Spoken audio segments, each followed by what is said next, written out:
all set up. I've even had the thing fall apart once on me, but I guess that was by design. So this is kind of cool. I didn't realize this about these until I started using this one. That this rides on this spring. So if this ever gets jammed up and there's so much pressure pushing back on this that it's going to damage the tractor, this bar will actually pull right out of there. I don't know that I can give you a good look at it, but there's basically a big metal rod that runs right behind there, which will pop up and out. But this spring gives it some leeway there so that this angled piece of iron can actually push down. And then that rod will pop out of here and this will separate so that it takes the strain off your tractor. Anyway, you'll see the whole mechanism just kind of swing back. It'll just swing back like this. So when I saw that happen, I thought, oh no, I broke it. Well, I didn't break it. It's built right into the deal there. Me never having used one of these, when I saw that, thinking it was broken, got out, checked it, realized, oh, it's just gonna snap right back into place. That was pretty cool. There's a lot of moving parts on this thing. I don't understand the whole thing, but I do get the gist of it.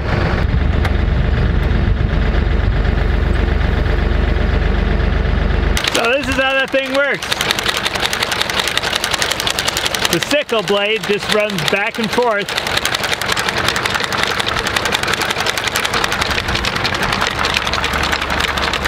That thing runs on a turnstile or cam. You basically have grass that goes through there and just gets chewed right up.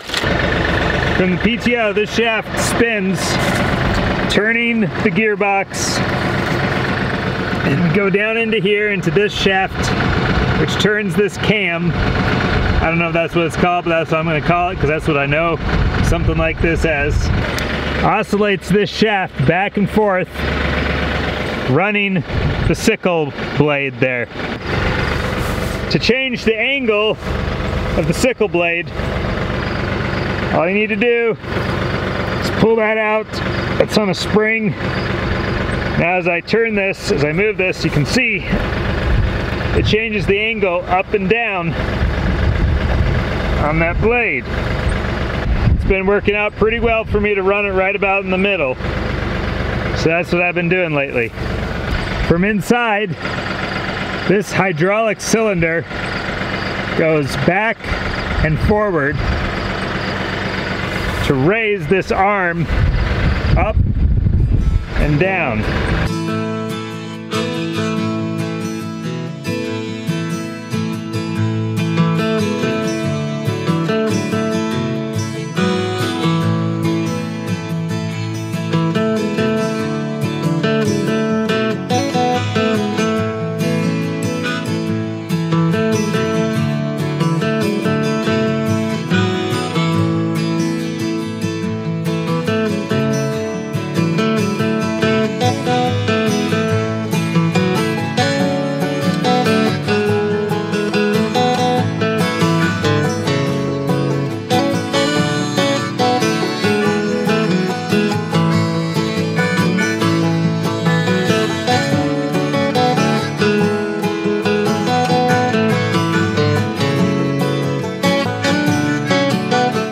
You can see here on the blade there's a bunch of grass that's got caught up on it, so it's not been giving me so much trouble as much as this tall grass has been giving me a lot of trouble. There's nothing really to do about it other than keep mowing and just keep cleaning it off every time it gets clogged up.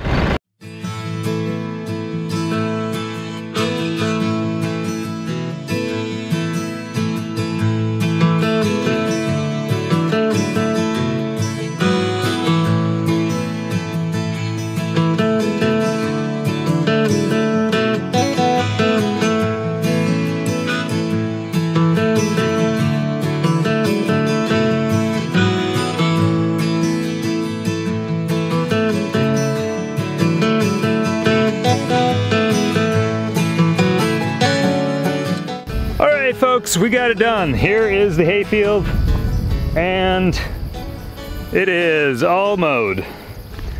I guess the camera died on us while we were finishing this up, so I'm not sure what y'all missed. We can let this sit here, and it's laid out so nicely, even though I ran it over with the tractor. It's not packed down to the ground. I did go over it with the rake and just pulled out any big clumps and spread those out, and just checked over the whole thing. And I think it's gonna be all right. I think it's gonna be just fine. We want to let this sit and dry and cure for 2 days. So that process is going to begin now. It's extremely important that the hay is well cured, that it's completely dry, or as dry as possible. It's not gonna be completely dry, even, you know, if it was in the winter, it would still maintain some small amount of moisture. We want this to be as dry as possible, especially since we're storing this as loose hay. Any large amount of moisture in the hay can actually cause a fire. And even though we let it sit out here and dry, because we're storing it loose, this is very important, and I just learned this the other day.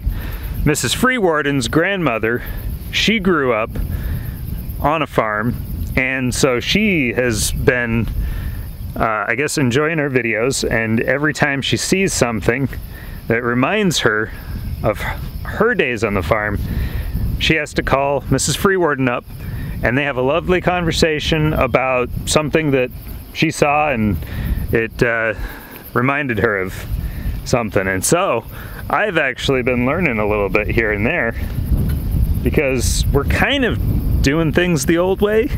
So a lot of times when I talk to somebody who's in farming today, modern, large-scale, commercial or conventional farming, I've actually learned to not talk a lot, because we're doing things in a way that they would just, they ask, well, why would you do it that way, right?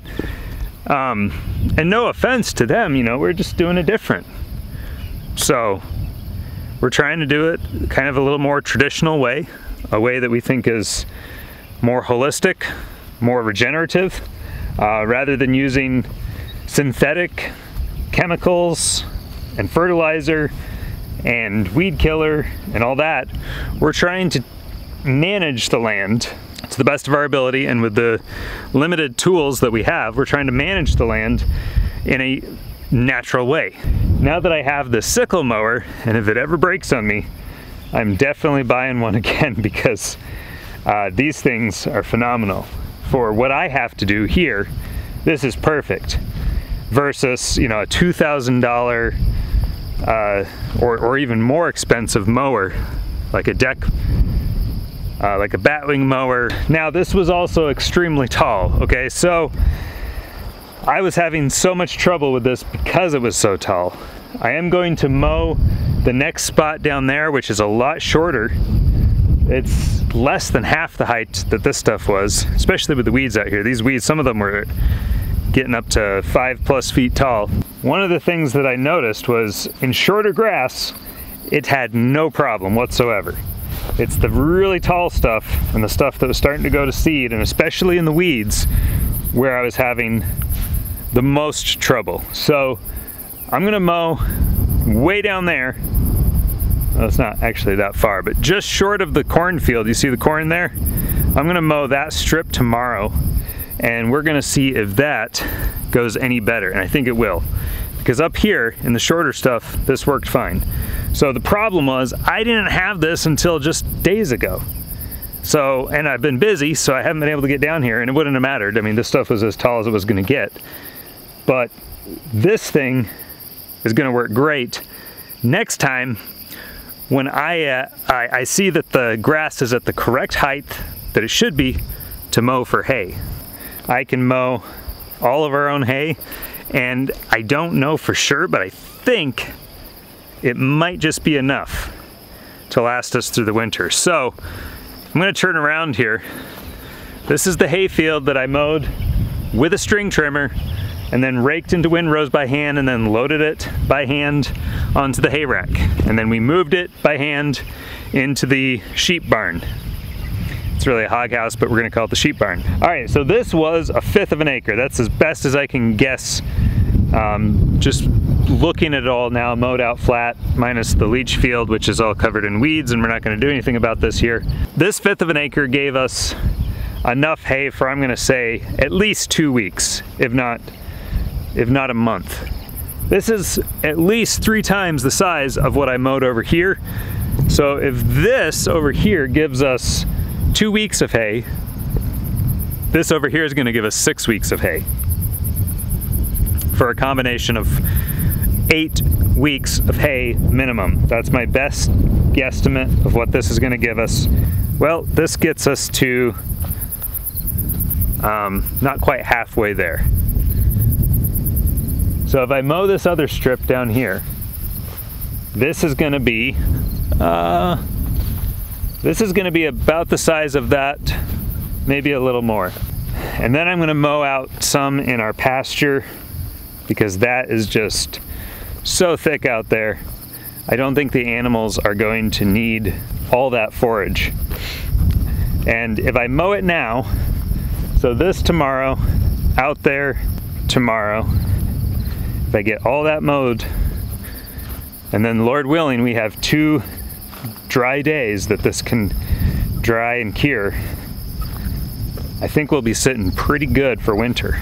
If we can get all of our own forage, all of our own hay made this month and put up, these fields will grow back.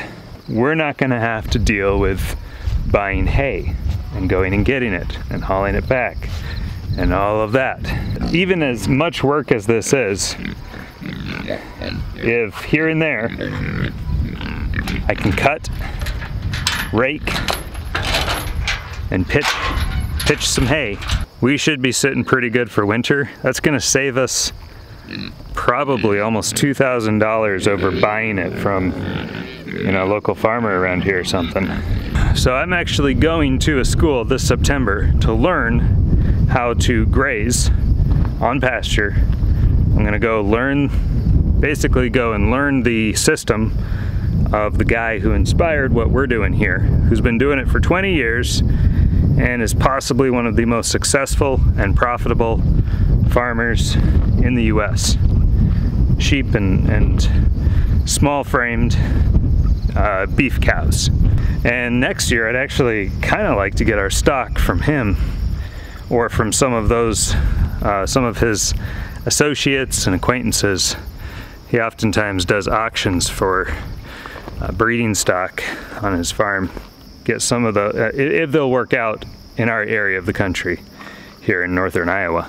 I'm gonna go learn from the best so that I can get better. I'm gonna go learn what we might be able to do to replicate his system and to improve our own systems, and see what we can and can't do given the area of the country that we're living in. But he's got sheep and he's got cattle, and that's 2 things that we would like to get into more. And then also not have to buy hay, because let me tell you, that was a kick in the gut to realize last year, well, early this year, that I was gonna have to buy something like, yeah, I ended up buying about $2,000 worth of hay over the course of feeding them almost 5 months. We want to do our best to do right by the animals, and they take care of us, so we want to take good care of them. So I want to thank you for coming along with me, helping me out. It keeps me motivated to know that people enjoy watching what we do here. Take care, stay safe, hug somebody, God bless you. Everything's gonna be okay. Peace.